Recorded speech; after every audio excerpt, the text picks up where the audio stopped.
What do you do when you come to a point in your life where you look at it and you think everything has been futile? You feel like you've reached the pinnacle and it's all downhill from there. You may be 25, 35, 45, 55. Some people say men go through a midlife crisis. I don't necessarily believe that. I've never gone through a midlife crisis.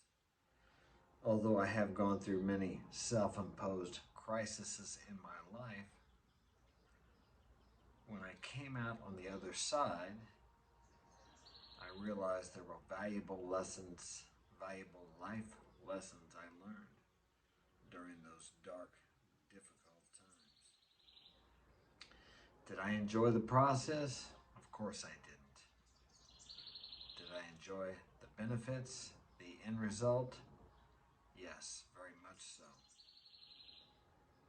It's amazing how people know, or most people, know that you have to go to the gym and you have to work out consistently and actually put yourself through some pain and maybe some suffering to get into shape, to stay in shape, or to get bigger muscles if that's what your goal is, or to be able to run 5, 10, 20 miles, to run a marathon, to do a triathlon. And yet, when life presents us with challenges, we wonder why it's happening. And I'm right in there with you guys. I've been through these things and I'm thinking, why is this happening to me? The question I should have asked was, why is this happening for me? How am I benefiting from this? Although I'll tell you, when you're in the middle of the crap, the crisis, the miry clay, and every day you get up, you just wonder how you're going to make it through and what's going to happen next to knock you down a little bit more. It's really difficult to think there is a light at the end of the tunnel. And if there is one there, to be able to see it. It feels like you're never going to get through it. And you may even have thoughts like, why am I here? What is the point of all of this? But if you get back up and just put one foot in front of the other and do the next right thing and try, as difficult as it may be, to keep in mind that this is happening for you. Now, I'll put one requisite in there. It's happening for you if you have a goal or goals, and if you're heading in a direction. If not, good chance it's just happening to you because you're wandering aimlessly through life. If you have big goals, a big vision, like myself, you got to have big character and big integrity to handle that when you get there. Well, how is character and integrity born and developed? Through the fiery furnace of affliction. And I'm here to tell you, you can't put yourself through that type of affliction, that type of furnace, to build your character. Life will put you through it. God, if you like. And if you submit to that guidance, to that character building experience, and learn from it, you will achieve your goals.